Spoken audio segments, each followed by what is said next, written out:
So we're here with Robin Fredrick, author of Shortcuts to Hit Songwriting, Right. which is obviously an essential part for any musician, is the songwriting part.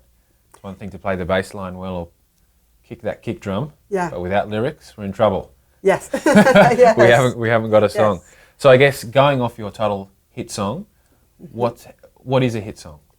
Well, I think the first thing that people need to think about when they're writing songs, the first thing you think about is what you want to say. What comes from your heart? What do you want to express to people? That's the very first thing that you want to think about when you're writing songs. And nobody should ever tell you that you should stop doing that. Always express yourself. Then the question comes up. So you're thinking of a topic to write about first? You're thinking about what's in your heart. Yes, you're thinking about what you feel, what you want to express, what you want to say to people, what you want them to hear. All those things are very important, and that's where most songwriters start. I mean, and I think most songwriters, hit songwriters, commercially successful songwriters, also do that. It's not like we're making up stuff that we don't feel or don't believe in. It's very important to stay in touch with your heart, with what's important to you. So would you jot down points of what you're wanting to? Well, I think the first thing that you want to do, I think when you rough draft a song out, the first thing that you do is that you write what comes to you first, initially. That's your rough draft. I mean, that's where you want to start. So maybe a chorus comes to you first. Maybe the lyrics and melody of a chorus just occurs to you. Go ahead and start there. Get your ideas out. That's the idea of songwriting. Now, a song that expresses what you feel for you is a good song. And that's important. Don't ever let anybody tell you that that's not what you should be doing. That's a good song. But a song that has the potential to get a lot of radio airplay, to reach a lot of people, which is what a hit song is just a song that expresses that emotion to a lot of people. So expressing it for yourself is one thing. If every time you play that song, you say, yes, that's what I felt. That's what I wanted to say. Every time you play it, it rings that emotional bell for you. That's good. That's a good song. But a song that reaches a lot of people, a hit song, that's one that makes a lot of people feel what you're feeling. And sometimes we're feeling an emotion when we write a song, and we think, well, because I felt it while I was writing it, it somehow got stuck to that song, like a Post-it. It's going to come through the paper. That's an assumption that we make, but that's not always what happens. It expresses it for us because we were there, because we felt everything, because we knew the other person, because we can picture the other person and we can picture the scene. But the listener is a stranger. All those people out there, they're strangers. They weren't there, and they don't know you. And so why should they feel what you felt? So the trick of it, the great trick of it, is to use songcraft to make sure that emotion is packed into the song, that you tell listeners enough about what happened, that you use enough emotion, melody and music songcraft and lyric songcraft to make sure that you get your message across to people and you make them feel what you feel. Because after all, that's what you want to do with your song, is make them feel what you felt when you wrote it. And songcraft is the way to open that song out from yourself, from what's in here. Open it out and reach out to more listeners. And that's what a hit song is, a song that reaches out to a lot of people and makes them say, gee, I want to hear that again. That's a hit song. So in terms of, you're saying to think outside your own emotions when writing a song and think what the audience will like. Yes. So what's the process in terms of songwriting? In fact, do you think of current events? What is, in your opinion, the themes that maybe go across lots of hit songs? Well, the theme, there are universal themes. I mean, everybody has felt what you feel. Everybody's been through a breakup, of a romance. Everybody's lost in love. Everybody has fallen in love. Everybody's lived through tough times. Those are all universal themes. None of us, came from Mars. No matter how unique and lonely you think you are, you share your emotions with a lot of people. And that's very important to remember. So if you felt it, probably a lot of other people have felt it. The trick is to make other people feel it again, as if for the first time, to make them live through it with you. So for instance, if you're writing about a breakup, a heartbreak, and you say, it felt like a hammer on my heart, I know what that feels like. I can feel that. But if you say, honey, you hurt my feelings, I don't care. You know, there's a wonderful line in a song by Lifehouse. It's the opening line of a song, and the first line is, "A shattered smile fell from your face. Oh, it kills me that I hurt you this way." You know, you can see it. You can feel it. It's like you're there. Yeah. And you know, even if you didn't ever actually see that on somebody's face, you know what they felt like. And you know that you've said things in your life that you wish you could take back immediately. And that song, those first two lines make you go, I know, I felt that. And you're sucked into that song and you're going to stick with that song. You know, as it moves on through the verse and into the chorus. That's the kind of lyric writing that makes people go, oh, I feel it, I understand, I've been there too, I want to hear more. So, and that's the difference between, gee, I know I really hurt you, and gosh, a shattered smile fell from your face. So I guess first step is picking the theme, and then what's the nitty gritty of starting to write a song? Do you start with a chorus? Do you start with, is there... Oh, good question, yeah. My favorite way to, I don't always do, and nobody always does it the same way. But my favorite way to suggest that people write a song, and I think the most effective way, especially if you really are trying to get yourself up to speed, writing the kinds of songs that are commercially competitive, is to start with the title. So if you find a phrase, 1 to 5 words that rings for you, you know, there are some wonderful titles. A title like "Unbreak My Heart." What a gorgeous title. That immediately suggests what the song is about, and it's an image that is unique and unusual and makes you turn and go and listen to that song. And it gives you the building block to work from. Yes, exactly. So if you've got a title, what you can do then is take that title, once you find your phrase, and then find a couple of questions that title begs to have answered. So if you've got a title like Heartbreak Hotel, I love that title, you know, great hit for Elvis Presley and an amazing song. Heartbreak Hotel, well, immediately, what's a heartbreak hotel? What does it look like? Who goes there? Where is it? What happens there? You immediately have a whole bunch of questions. Well, those questions will lead you right into your lyric, because what you're going to do in your first verse is answer a question. Well, since my baby left me, I found a new place to dwell. It's down at the end of Lonely Street at Heartbreak Hotel.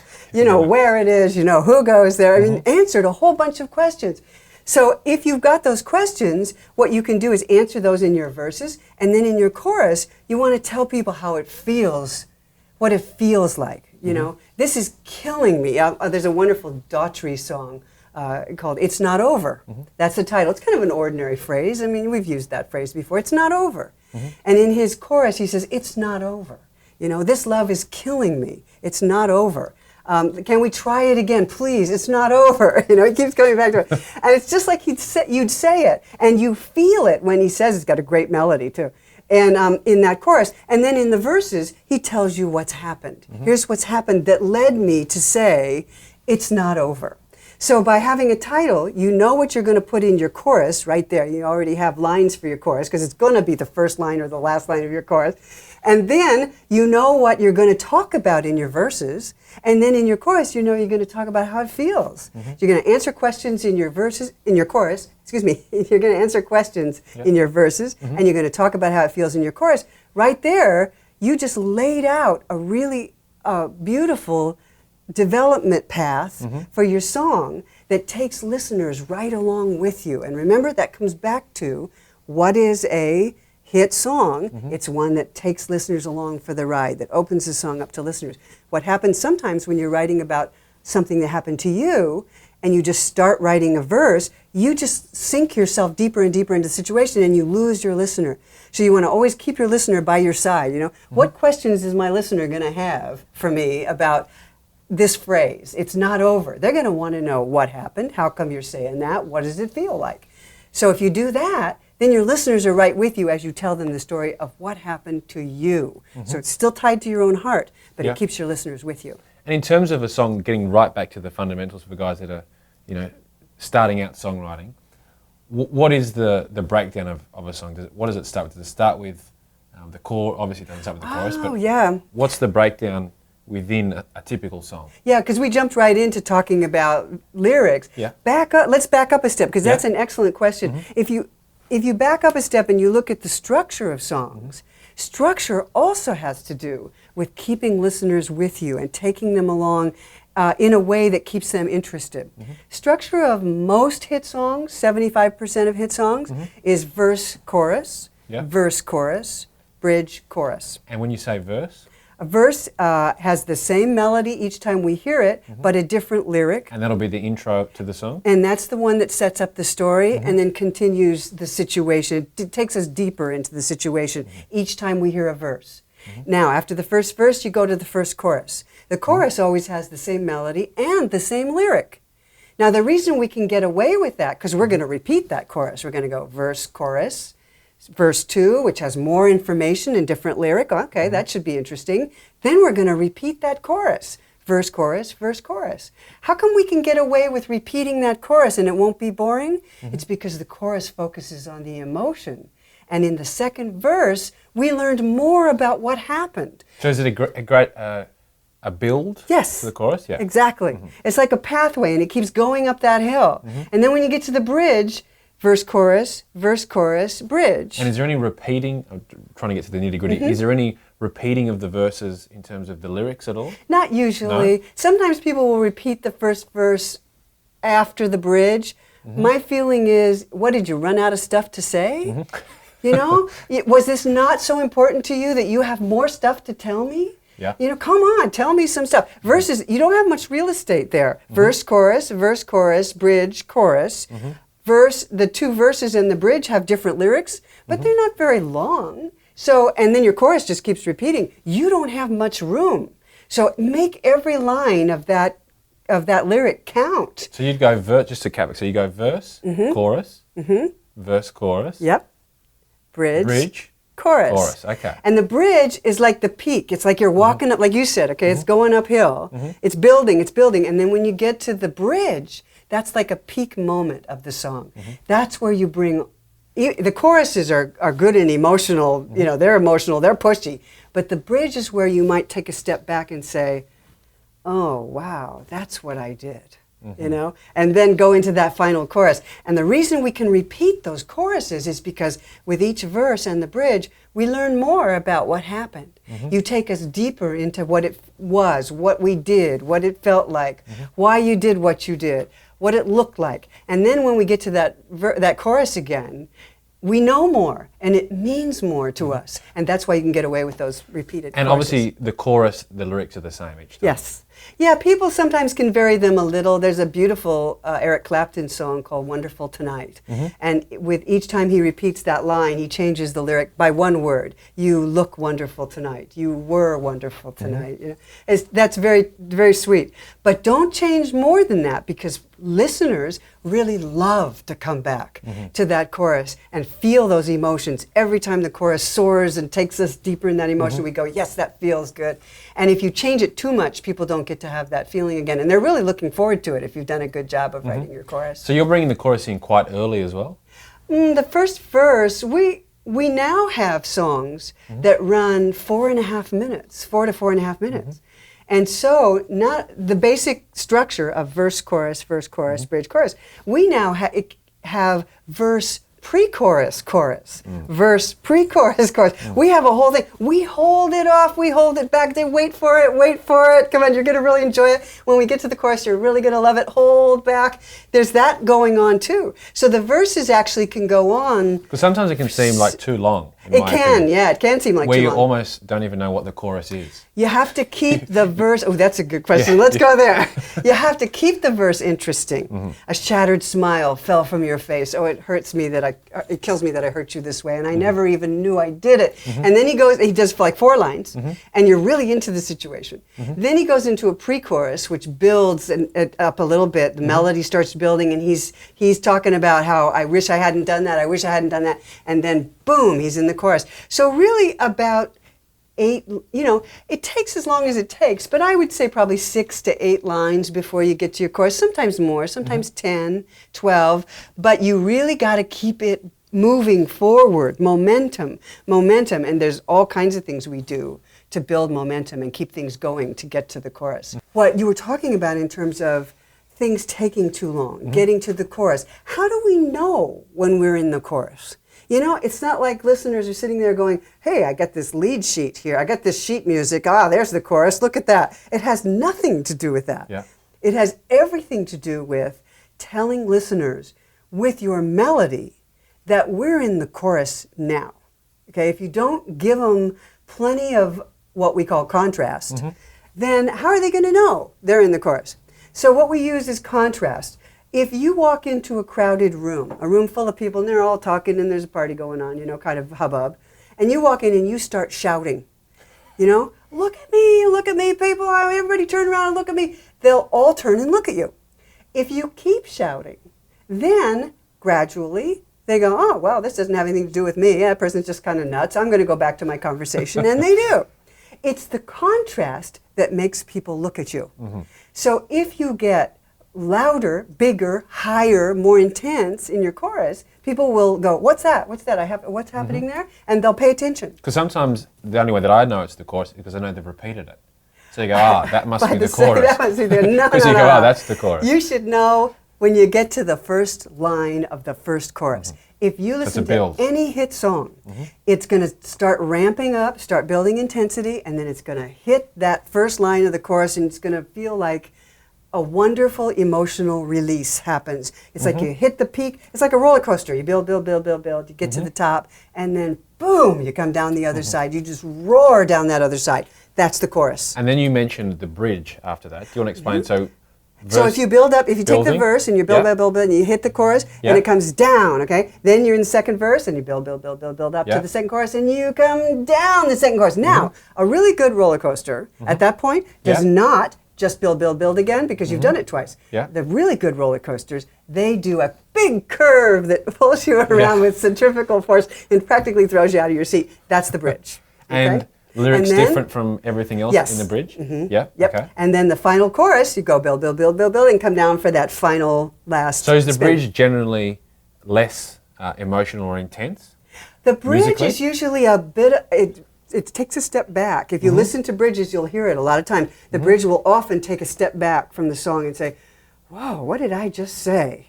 Wow. And then, you're right, it's a little bit less intense, and then it hits that last chorus a lot of times. So within that roller coaster style of structure, you can play around with that. Some things, you know, you can make your chorus intense in different ways, release that tension in different ways. But all choruses begin, all good hit song choruses that reach a lot of listeners and make them pay attention, have some kind of contrast, and it be a contrast in note range. You can suddenly jump up, or you could jump down. Most people jump up. Or you could change pace. Suddenly, oh, you know that wonderful Chris Allen song, Live Like We're Dying? And it's got, you know, it kind of chugs along. The verses have these short phrases and then a little pause between each phrase. And boy, he slams into that chorus, and suddenly it just becomes this huge, unrelenting pace that just pulls you through that chorus until he hits the payoff line, live like we're dying. It's a wonderfully constructed song that uses pace to create contrast. And there's other ways you can create contrast that are interesting, but those two are the main way, the main ways that are really noticeable. And then when the song finishes, we're finishing on a chorus. On a chorus. Oh yeah. Always finish chorus. Yes. Yes. Not always. I mean, there's no always, but for hit songs, you want people to go away remembering that last line, and a lot of times your hook will be the first line of the chorus or the last line of the chorus. And in those lines, the first line of the chorus, the last line of the chorus, the first line of each verse, those are the key lines that listeners always hear. You know, some people say, well, nobody really listens to lyrics anymore, you know.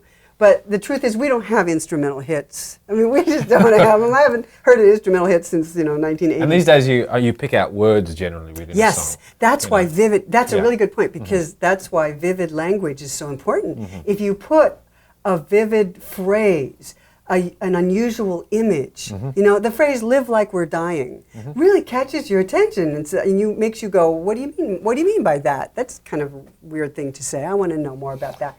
On "Break My Heart," I just happened to grab. But if you look at big choruses, these that are really big hits, you're going to see a lot of very strong language, unusual language. It's either very direct and conversational. It's not over. That's a very strong statement, or it's got a vivid image in it that grabs your attention.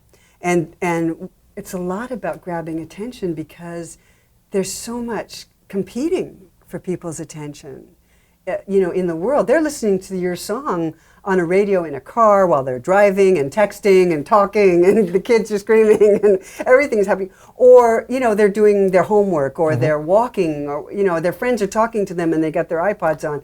So you've got that minute chance to catch them. Exactly. Yeah. You have to do it in your chorus.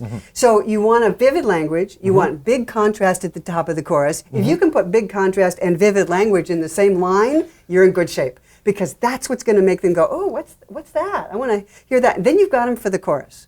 And if you've got them for the chorus, make sure that the first line going into your second verse is also strong. By the way, have you noticed? We used to take instrumental breaks. Any songwriter who's been listening for a while knows. We used to go verse, chorus, then instrumental break for like 4 bars, and then into the next verse. Yeah. We don't do that anymore.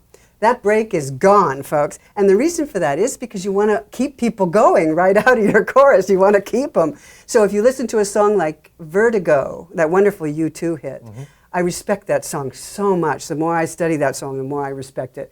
They come right out of the end of that chorus, and he's going, I can feel, and then he goes, bump, da-dum, da-dum, right into that next verse. There's not even a breath in there. He just slams into it. You can't stop listening. You can't.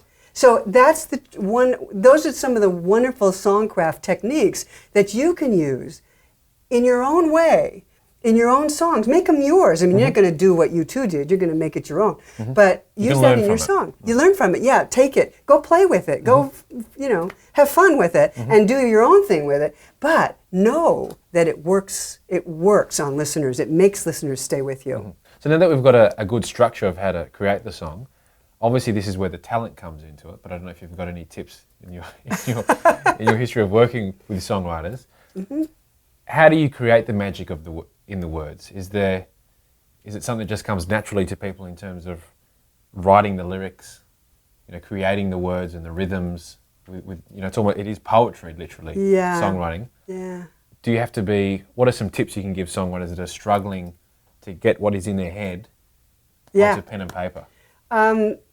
I have a real problem with the word talent, and I'm so glad you used it because it's so important. Because every songwriter, I've written hundreds of songs that have been produced, and I still every song I write, there's still some point at it, someplace in the second verse where I go, I have no talent. I can't do this. I don't know, whatever made me think I could do this. All songwriters feel that way. All songwriters feel that way. Just keep going. Talent is just the ability to do something faster than somebody else. People who struggle with it end up with the most gorgeous songs. Sometimes songs come quickly to you, sometimes they come slowly, but if you have something compelling to say, and what songwriter doesn't? You wouldn't be writing songs if you didn't. And if you use songcraft to help you get it across to listeners, then you're going to end up with a strong song. Some songs will be stronger than others, but songcraft can help give you support. Songcraft is always there at the support of emotion. It's really hard to put emotion into words, let's face it. But if you have craft, it can help you remember how to do that when you need help remembering how to do that. So for instance, songcraft tells us that if you use images, which we've been talking about, strong, vivid language, images, if you mix poetic language with direct statements of what you feel, then you keep listeners with you. If you just blurt out images, then you'll lose listeners. They won't be as moved by what you're saying. But if you mix that with direct language, there's a wonderful song by Rob Thomas called Ever the Same. And in it, the whole first verse is this wonderful but very odd thing about soldiers. We were drawn from the weeds. We were soldiers in the moonlight, they're being wounded and shot and falling down. It's this beautiful extended image, but it's the whole first verse. And by the time you finish the first verse, you go, well, what is this song about, Rob? And about that point, I'd be like, checking out of the song. And what he does right then is he says, and if I haven't told you, then I'm telling you now. Fall on me, I'll be everything you need me to be, forever and you, forever and me, forever the same. And So all of a sudden, he anticipates that you as the listener are going to be saying, well, what are you talking about, Rob? And he says, oh, and so even though he says it as if he's saying it to the other person that he's talking to, if I haven't told you, then I'm telling you now. And then he tells you what he means. And it's so heartfelt and so beautiful, and you still have that image of soldiers in your brain. That's how you do it. So if you look at hits, if you look at wonderfully crafted songs that you love, you'll start seeing these things that you can use in your own songs. And it does take some thought at first. You kind of have to sit there and think, well, what did he do? How did he do that? Oh, I see what he did. I wouldn't have known it if I didn't sit down and go, gee, I love that song. And also it was a #1 hit song for about 52 weeks. I loved it. And I said, so why does that song work on me? And so I looked at the lyrics and I thought, I see what he's doing. I see why that works. That beautiful extended image. And then he says, and now I'm going to tell you what I mean. And it takes all of the sorrow and the depth of soldiers being wounded, and it puts it together with, okay, lean on me, I'll help you, you wounded soldier. And as a matter of fact, he was writing the song to his wife who had just been diagnosed with cancer.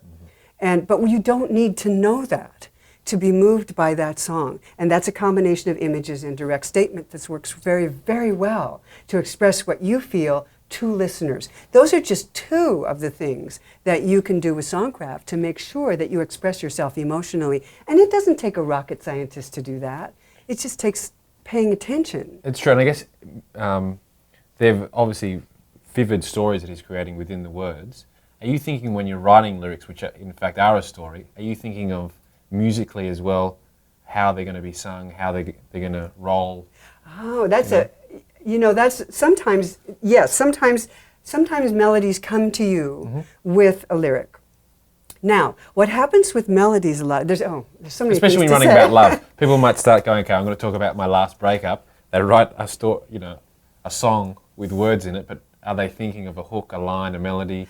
Sometimes melody comes to you with it. A lot of songwriters will say, yes, when I'm writing lyrics, I write melody at the same time. I like to do that, yes. I really don't feel the emotion, because emotion is communicated largely with melody. Words are not as emotional as melody is. I'm talking to you now, but this isn't emotional. And I could start talking about soldiers falling down in the moonlight, and that wouldn't be emotional particularly either. What emotion comes from melody. So a lot of songwriters write melody while they write lyrics, and that's a really good way to do it. You don't have to do it that way. But two things happen. One thing I want to talk about quickly is language has its own melody. So if I say to you, I'm leaving you, it's over.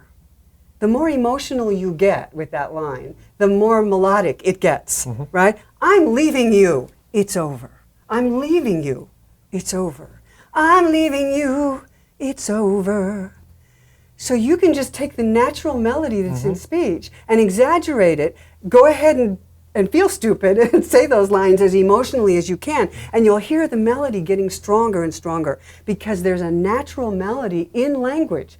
And if you use that melody, then you have a very honest sounding song. If you look at that Daughtry song I was talking about earlier, It's Not Over, it's not over. It's not over. That's the melody to that. And if you speak it with a lot of emotion and then you listen to that chorus, you hear the natural melody of speech in that chorus.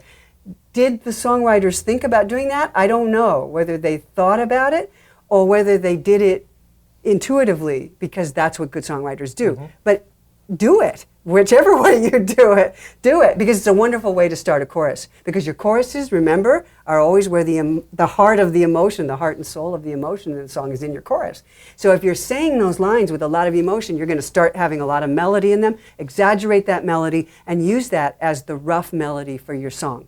Do you think, in your experience, as a band, together, if someone comes up with a melody and then you've got pre-thought out lyrics, do you think you can turn those lyrics to fit within that melody? generally? Yeah, you can. You can. It's probably going to take some pretty serious reworking. If you have a pre-existing lyric and a pre-existing melody, marrying those two will probably be difficult. What I would recommend, rather than fighting that, because you're going to be fighting to put those together, and the melody is not going to naturally underscore the lyric. So what I would recommend doing is taking that melody and looking for the words that that melody suggests. Start speaking that melody. Start just da-da-daing the melody and look for the words that it suggests. Or take the lyric and make that it's two different songs. So I wouldn't recommend working that way, to answer your question. Because I think you're going to be trying to sandwich two things. They're going to be slamming against each other. You're not going to get the strongest melodies score the lyric or a lyric to work with that melody. No, I don't think so. And what's your biggest advice for songwriters? Or that you've learnt songwriting yourself? Yeah, the shortest shortcut to getting the stuff I'm talking about, because what people say to me all the time is, well, I don't want to think about those things while I'm writing. And you're right, you don't want to be thinking about them. It sounds like there really is. Yeah, there's some practice You've got here. to think. It sounds like a lot of practice to get there. There is some practice. And you know what? You can practice songwriting the same way you can practice an instrument. I mean, if you're talking to a band or you're talking to anybody, you had to practice to learn how to play that stuff. They don't think twice about practicing their instrument. But when it comes to songwriting, people go, oh no, the first thing that occurred to me, I mean, that's like it. That's the song is done. There's practice, and this is the best shortcut I know of, to practicing songwriting so that when you are writing songwriting, that stuff is embedded and you don't have to stop and think about it the way I'm talking about it now, where I'm saying think about it. So what I suggest that you do is take hit songs that you like, that you admire. Don't take hit songs that you don't like, okay? Don't use songs that you think are mediocre or bad. Don't do that. There are wonderful songs on the charts, and I've just been going through some of them. I mean, I happen to love pop and pop rock. But depending on what, whether it's alt rock, I mean, Shinedown's Sound of Madness is a great rock song. So pick a song that you love, that you really admire, that you like, that you say, I wish I'd written that. Okay, and then learn it. Learn it and play it. We used to download the lyrics? You go download the lyrics. You can even download the chords if you want, but I recommend doing it by ear. And learn that song. Sit there and play it and sing it until it's embedded in you. Okay, so you're embedding a hit song. Then once it's embedded in you, then write an original lyric, your own lyric to that song. I know this sounds a little weird, but do it. Because you want to hear what your lyric sounds like sung to the melody of a hit song. Do that. Then start changing the melody. Change the phrasing, change the pitches of the notes, change where the lines end. That's a good idea. Start playing with it and embed it until it sounds like a song of your own. Now this is practice. I'm talking about practicing here because that's a good idea. Yeah, you could end up with a song that sounds a little too similar to, but to Michael Jackson. It's a great way to do it, to embed the techniques that we weren't even talking about. I mean, we didn't even talk about melody techniques and how chords are being used and the way melodies relating to chords in today's hits, which is very different from like 10 years ago. And you can embed those things and at the same time put your own lyrics to it and start to feel, because the feel of some of these songs is different from what you may expect. The other thing you'll embed is structure. All hit songs have really good structure. That's so basic. And I know it's like so boring, but you have to do it. You have to do it. They're really well organized. Look at how well organized those songs are, how you can recognize when you go to the chorus. And look how organized those melodies are, how much repetition we use in melody and where we change it, how we give people enough familiarity and then surprise them. There's all kinds of ways. In my book, I talk about the fake out, where you do a melody, do it again, start to do it a third time, and then go do something else. Listeners love it when you do that. And so it's really important that we do it, and you start to embed those structures for melody inside of you so that when you go to write your own song, you don't have to think about it. You just do it, and it feels good to you, and you're doing it in your own way, and it's creative, and it's you. But at the same time, those structural things are just underneath there, like you're building your house so it'll stand firmly, and you don't have to think about it. So it's practice. That's it. Fantastic. I call those ghost songs. Any other bits that any other advice that you think you can offer? Did I not talk fast enough for you? No, you've covered a lot, which is fantastic, and I guess the rest of it is in your book. The rest of it's in my book. I put in 126 of those in my book because, and believe me, I could have put more in. I'm working on my new book now.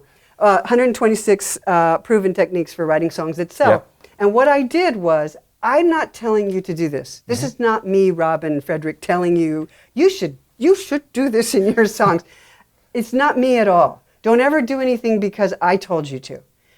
It's hit songs telling you to do this. It's the songs that you love telling you to do this. And when you look at them as a pro songwriter, which is what all pro songwriters do, why do I love this song? What is it doing that makes me remember it and want to hear it again? There are real reasons for this. And you take those, you go and you study that song. And in my book, I'll tell you how to break a song down and just study the melody, study the structure, study the lyrics. And so you know why it moves you. You start listening in a different way as well. You absolutely do. Absolutely. You're exactly right. And so when you study these songs, and I do on my website, I analyze hit songs that I love. Because I do that all the time. I only choose those songs that I really admire and want to learn from. And, you know, and those are the ones, they may not be the same for you that they are for me, but that doesn't matter. What matters is that you love it and you respond to it and you look for the reasons why. That's what makes the difference between writing songs that just came out that way and writing songs that came out that way, making those your first draft, and then beginning to really mold those. Good songs are written. Hit songs are rewritten. That's the old one that everybody says. And it's so true. The first thing that comes out of you is rarely a hit song, very rarely. And it's the rewriting that takes that song from something that you enjoy, that moves you, to something that moves hundreds of thousands and millions of people. Robin, thank you very much. I'm sure a lot of the guys out there have got some great tips to start with at least. Good. And then they can always learn more from your book as well. So thank you for your time. Oh, it's a pleasure. Thanks.